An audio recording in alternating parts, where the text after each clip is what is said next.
morning everyone. Good morning sir. I am Billones and I am the first reporter from Group 4. And our report is the continuation of reading. So what is reading? Reading is one of the most important skills. We interpret and understand text like letters and symbols. Reading keeps our mind active and engaged.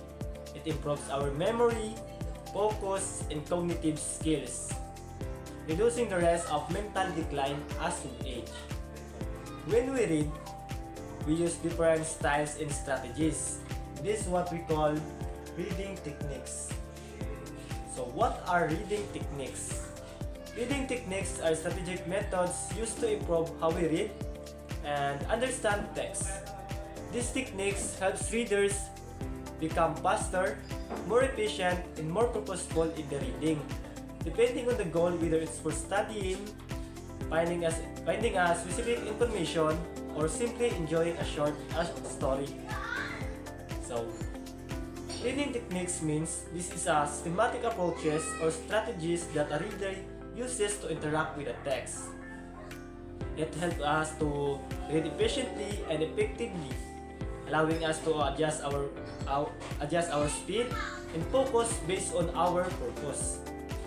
And reading techniques are especially useful in saving time during research or review, improving comprehension, or focusing on what matters most, and last, becoming an independent and active reader.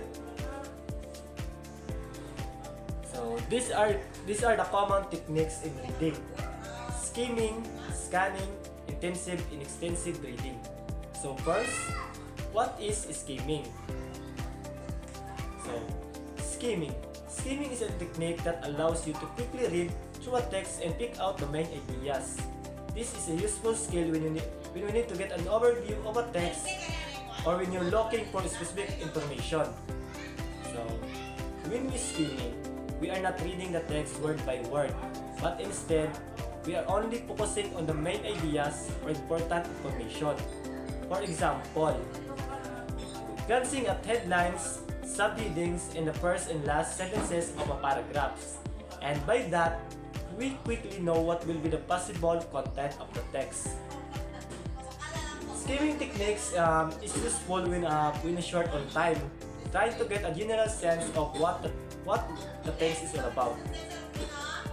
So next, here are more examples of skimming. Reading a news article to get a general idea of what happened, looking at a website to see if it has the information you need, or quickly reading through a textbook chapter to get a general idea of what it's about. So next technique is scanning. Scanning involves reading quickly to find a specific fact, name, date, or piece of information rather than reading the entire text. So, scanning is also a quick reading. We are not reading everything, but instead, we are only locating specific piece of information like such as name, date, or numbers.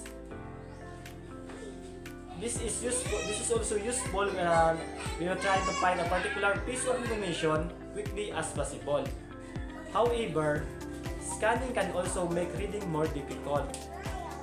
When we scan text, our eyes move quickly back and forth across the page, and this can cause us to miss important details or take in less information than when we read it in slowly. So, third technique is intensive reading. Intensive reading is a technique that allows you to read a text slowly and carefully in order to understand all the details and nuances. This is useful skill when you need to understand a text in depth. So, when we use intensive reading, we carefully reading the text with great focus and attention. We slowly understand every detail, and we pointing and underlying the things that we feel necessity for our understanding. And examples of intensive reading materials include news articles, short stories, poetry, research papers, contracts, blog posts, and textbook chapters. Intensive reading techniques is also useful when we need to understand text in depth, such as studying for exam, analyzing a document, or learning a new skills from a manual. So the last technique is extensive reading. So what is extensive reading? Extensive reading or speed reading is a technique that allows you to read a text quickly. This is a useful skill when you need to read a lot of information in a short amount of time.